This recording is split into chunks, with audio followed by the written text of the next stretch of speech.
In this video, I am going to explain the generation of elementary discrete time sequence. At first, I am going to explain the MATLAB code for unit impulse signal.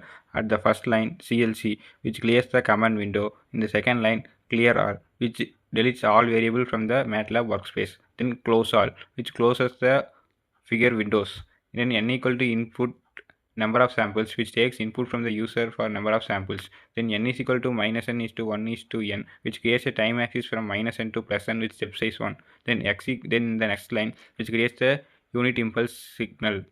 Then next stem of n comma x, which creates the discrete signal using stem plot. Then x label, y label, and title, which used for the output graph. Now I am going to run the program and entering the sample as 4. Now I am getting the output graph. Next, I am going to explain the MATLAB code for unit step signal. In the first three lines, which clears everything again. In the next line, n equal to input number of samples, which takes the input samples. Then in the next line, n equal to minus n is to 1 is to n, which creates a time vector. Then the next line, which creates unit step signal. Then stem of n comma x, which plots the signal in a discrete time manner. Then x label, y label, and title, which is useful for the output graph. Now I am going to run the program and entering the number of sample as 4 and getting the output graph. Next I am going to explain the MATLAB code for unit ramp signal.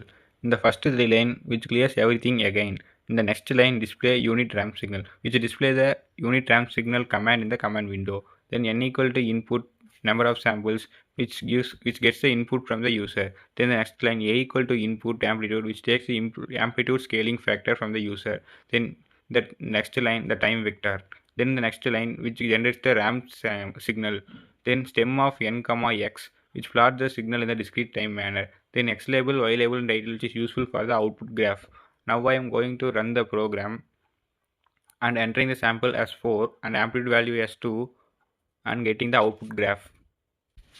Next, I am going to explain the MATLAB code for exponential decaying signal. In the first three line, which clears everything again. Then next line, display exponential decaying signal, which displays the exponential decaying signal command in the command window. Then n equal to input, which gets the input from the user. Then a equal to 0.5, which base value less than 1.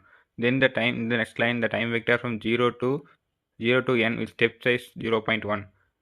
Then x equal to a is to a.1 power n, which is exponential decay. As n increases, the value decreases. Then stem of n comma x, which displays the output graph in the discrete time manner. Then x label, y label, and title is useful for the output graph. Now I am going to run the program and entering the sample value as 4 and getting the output graph. Next I am going to explain the MATLAB code for exponential growing signal. In the first three line, which clears everything again. In the next line, display exponential growing signal, which display the command in the command window. Then n equal to input number of samples, which gets the input from the user. Then a equal to 0.5, which is a growing signal. Then n equal to 0 is to 0.1 is to n, which is a time factor. Then x equal to a power n, which is exponential signal. Then stem of n comma x, which produce the output graph in the discrete time manner. Then x label, y label, and title, which is useful for the output graph. Now I am going to run the program and entering the sample as 4 and getting the output graph. Next, I am going to explain the MATLAB code for cosine signal. In the first three line, which clears everything again. In the next line, display cosine signal, which produces a command as cosine signal in the command window. Then n equal to input number of samples, which gets the input from the user. Then n equal to 0 is to 0.1 is to n, which is a time vector. Then x equal to cos of n, which generates the cosine waveform. Then stem of n comma x, which creates the output graph in the discrete time manner. Then x label, y label, and title, which is useful for the output graph. Now I am going to run the program and entering the sample as 4 and getting the output. Next, I am going to explain the MATLAB code for sine signal. In the first three line, which clears everything again.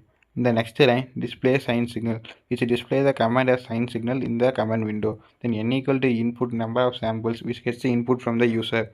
Then n equal to 0 is to 0.1 is to n, which is a time vector. then x equal to sine of n, which generates the sine waveform, then stem of n comma x, which creates the output graph in the discrete time manner, then x label, y label and title, which is useful for the output graph.